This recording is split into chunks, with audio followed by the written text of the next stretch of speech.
de parler de ta montagne ce soir, mais ce soir tu vas parler à ta montagne. Arrête de parler de ta montagne. Arrête de dire toute la journée ce que le diable il te fait, le mal qu'il te fait. Mais commence à proclamer la victoire qui est dans le nom de Jésus. La vie et la mort sont au pouvoir de la langue. Il y a des chrétiens qui sont comme ça. Il y a des gens qui sont comme ça. Ils marchent dans le doute tout le temps. Ils voient jamais rien, donc ils marchent dans le doute. Ils disent que leur problème, je suis en miettes, je m'en sortirai pas, comment je vais faire? Et vous savez, quand on parle comme ça, on proclame haut et fort notre doute. On proclame que nous sommes des incrédules et que nous ne croyons pas. Vous savez, la définition de la foi dans la langue française, on dit ça. Quelqu'un qui manque de foi, on dit, c'est un défaitiste. Et dans le mot défaitiste, c'est le mot défaite. Il marche dans la défaite. Il ne remporte jamais de victoire. Pourquoi? Parce qu'il est dans la défaite. Et parce qu'il est dans la défaite, il met tout le monde en défaite aussi. C'est lui que, comme il y a le problème, il dit, on est mort. On est mort, on est mort, on est mort. On s'en sortira pas, on est mort. Tout va s'empirer. Ça y est, il l'a dit, hein. Tout est marqué, on est foutu. Hein. Le défaitiste, j'ai marqué ça. Le mot défaitiste en français. Le mot défaitiste, c'est doute, manque de confiance. Ça veut dire celui qui ne croit pas. Ça veut dire abattu, accablé. Ça veut dire alarmiste. Il est sans cesse alarmé. Il marche dans la peur, dans la crainte. Qu'est-ce qui va m'arriver encore? Il marche dans la crainte toute la journée. Écoutez bien.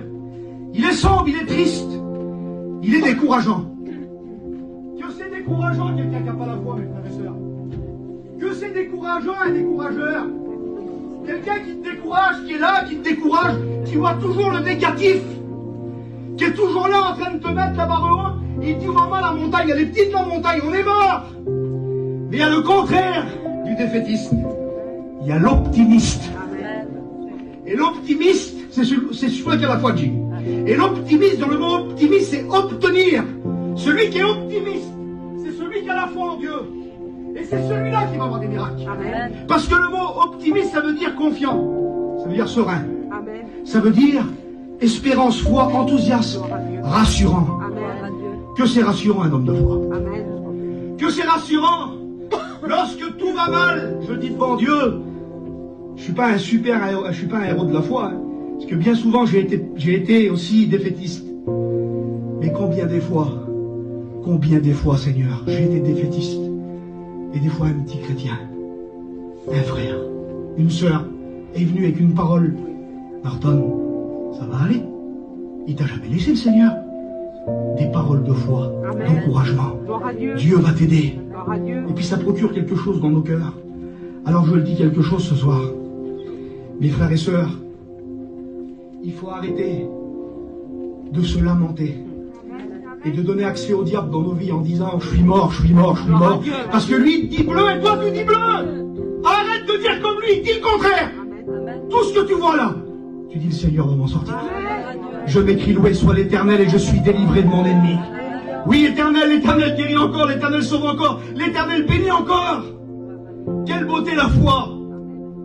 La foi qui transporte les montagnes. La Bible dit ça. Si quelqu'un aurait la foi comme un grain de sénévé. Si vous aurez la foi comme un grain de sénévé, c'est la plus petite des graines. Il dit, tu diras à cette montagne, jette-toi dans la mer. Écoutez, il y en a qui n'y croient pas. Ils sont baptisés, ils n'y croient pas. Excusez-moi les frères pasteurs, hein, mais il y en a qui le prêchent et ils n'y croient pas. Je ne parle pas pour les compagnies qui sont là, mais dans le monde chrétien, dans les gadgets, ça existe. Ils prêchent la foi et la vivent pas. Je vous explique un témoignage que le frère Ramucho a expliqué. Un prédicateur prêche le texte que je viens de lire chez nous.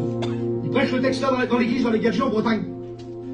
Et puis, il dit voilà, celui qui a la foi, il dira à sa montagne, ôte-toi de là, jette-toi dans la mer, il verra s'accomplir. Et puis il y a une petite chrétienne dans l'église, elle écoute la parole comme vous ce soir. Et elle, la petite chrétienne, une petite bretonne, elle a une petite boutique en face de la mer.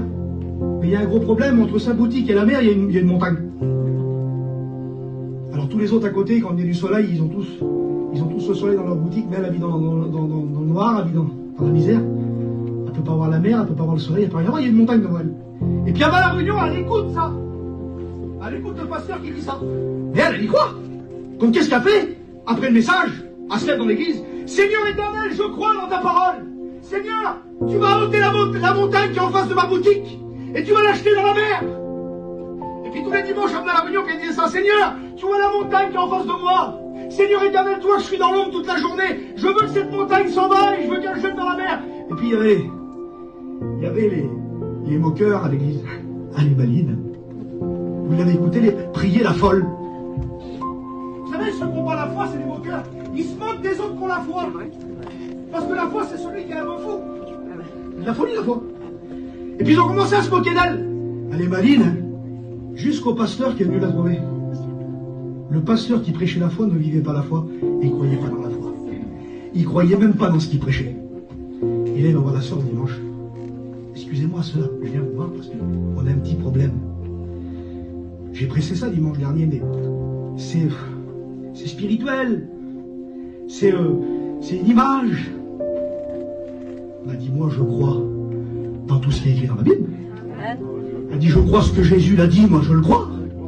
Et elle a continué, elle dit, moi, je crois ce que Jésus a dit. Elle a continué à prier. Seigneur, toi la montagne, Seigneur, toi la montagne. 10 jours, 15 jours. Et un beau matin, à 6 heures du matin, on a vu arriver des bulldozers. Et puis d'un seul coup, des hommes de la ville sont venus, ils ont mis un panneau.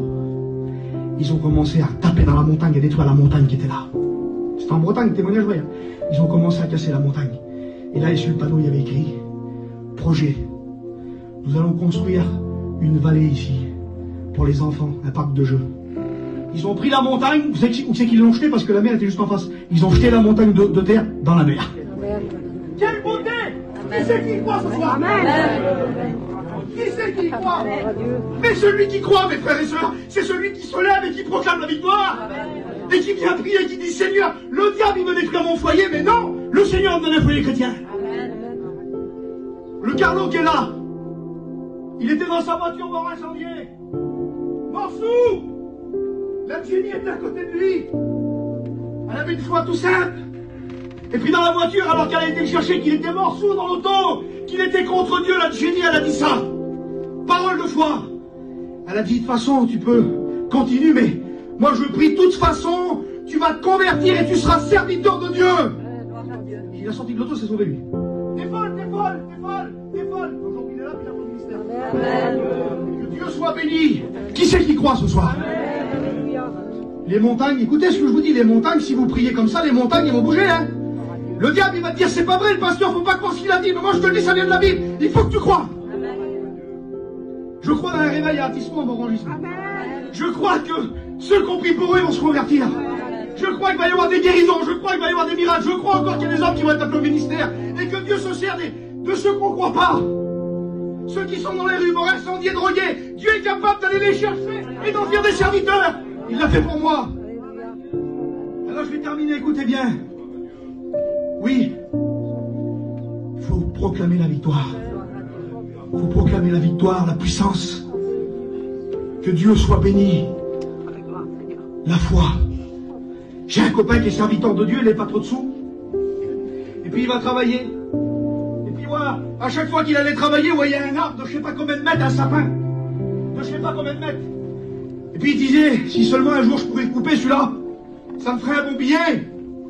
Et puis un matin il se lève. C'est pas un super arbre. Hein. C'est vraiment, il est moins arbre que moi encore. Et puis, un matin il n'avait pas de sous, il était dans la galère. Il dit au nom de Jésus, ce matin je vais couper l'arbre. Et il croit. Il sonne à la porte. Il dit monsieur, voilà, je suis venu pour couper votre arbre. Le monsieur dit pas de problème. Pas de souci. Il dit par contre il est 7 heures, il faut qu'à midi soit coupé. Il dit tu prends le bois avec. Il n'avait rien pour prendre le bois lui. Mais par la fois il dit oui je prends le bois, vas-y. Il dit je te paye en espèces, donc il n'y a pas de problème. Il dit là, faut que dans 5 heures il soit coupé et jeté. D'accord. La foi s'engage. Le gars de jouer s'en va. Et d'un seul coup il commence à tomber de la neige. Il dit Norton, il tombe de la neige, il tombe de la neige, il tombe de la neige. Et là il dit j'ai rien pour couper l'arbre. Je rentre dans le camion, j'ai pas de corde, la scie elle marche pas. Il dit je peux pas le couper, je peux rien faire. Et il dit là, il y a un tronc qui est là. Il puis je m'assis sur le tronc et je dis, Seigneur, aide-moi à le couper l'arbre là. Tu l'as dit dans ta parole, je le crois, mon Seigneur Jésus, que tu es capable d'ôter l'arbre là. Il se passe 10 minutes. Il arrive un monsieur avec un chien par la laisse comme ça. Il passe devant l'auto, il recule. Il dit, excusez-moi monsieur, vous faites quoi ici? Il dit, j'attends monsieur, il dit, je dois couper l'arbre qui est là. Attendez, cet arbre là, dit, le grand arbre là, vous voulez le couper? Alors écoutez monsieur, je suis de la ville, moi je travaille à la mairie. Le voisin là, ça fait 20 ans qu'il m'embête avec son arbre, que ses feuilles tombent chez moi. Donnez-moi le plaisir de le couper. Donnez-moi le plaisir de le couper. Par contre, vous faites quoi du bois? Vous n'avez pas besoin parce que pour ma cheminée ça m'intéresse, vous le jetez chez moi. Que Dieu soit béni. Mais il y a sa soeur qui est là, c'est Gershom qui avait tout ça. Moi je crois dans la puissance de Dieu. Amen. Vous le croyez? Amen. Ah mais il faut le croire, il faut le prendre par la foi. Devant Dieu, écoutez. Écoutez, parce qu'à la fin je vais vous expliquer un témoignage que j'ai vécu il y a 3 jours pour vous montrer que ça marche la foi. Ça marche la foi. Amen. Ça marche. Amen. Ça marche, il faut le dire. Amen. Il faut proclamer. Amen. Alors, il y a ceux qui parlent, qui murmurent, on est mort. Et puis je vais vous parler de David 5 minutes, le roi David. La Bible dit qu'il y a un homme qui arrive dans la vallée, dit, c'est une montagne. C'est une vraie montagne. Je sais pas comment il est, s'il est dur, toi, ta famille, si c'est dur, les montagnes sont dures, mais dans celui-là. Goliath. 3,57 m. La Bible dit que comme il s'avance, parce que la montagne, elle est toujours en train de te parler, la montagne. La montagne, elle te parle tous les jours. Hein. Tu t'en sortiras pas. Le mari inconverti qui fait des trucs même pas la peine, que t'es à bout de nerfs, qui est en train de te ronger la vie, tu sais plus comment tu vas faire. Et il te dit, t'es mort, tu de toute façon, je me convertirai jamais. Et puis toutes les choses, mettez toutes les montagnes que vous voulez qui te parlent toute la journée. Tu t'en sortiras pas. Il est venu pendant 40 jours, Goliath, hein, 2 fois par jour. Hein. Tu t'en sortiras pas, tu t'en sortiras pas, tu t'en sortiras pas, tu t'en sortiras pas, tu t'en sortiras pas. Et puis, ils ont écouté ça, les Juifs. La plus grande armée. Pour vous dire que ce que vous dites de vos bouches, c'est important. Arrêtez de dire devant le diable, je suis mort. Arrêtez de dire que vous êtes des perdants, que vous ne vous en sortirez pas. Arrêtez de le dire. La Bible dit qu'ils vont dire quelque chose. Tandis qu'il parlait avec eux, voici le Philistin de Gath nommé Goliath s'avança entre les deux armées. Et David les entendait. À la vue de cet homme, tous ceux d'Israël s'enfuirent devant lui. Chacun disait, avez-vous vu cet homme s'avancer? C'est ce qu'il disait, Peter. Vous n'avez pas vu la montagne? On est mort. C'était le langage qu'ils avaient. Un langage de défaitistes. Un langage de ceux qui n'avaient pas la foi. Alors ils sont morts. Mais il y a le petit David qui arrive. Amen, gloire à Dieu. Le petit David. Lui, c'est l'homme de foi. Amen. Il voit la montagne comme les autres, lui. Mais il fait pas comme les autres.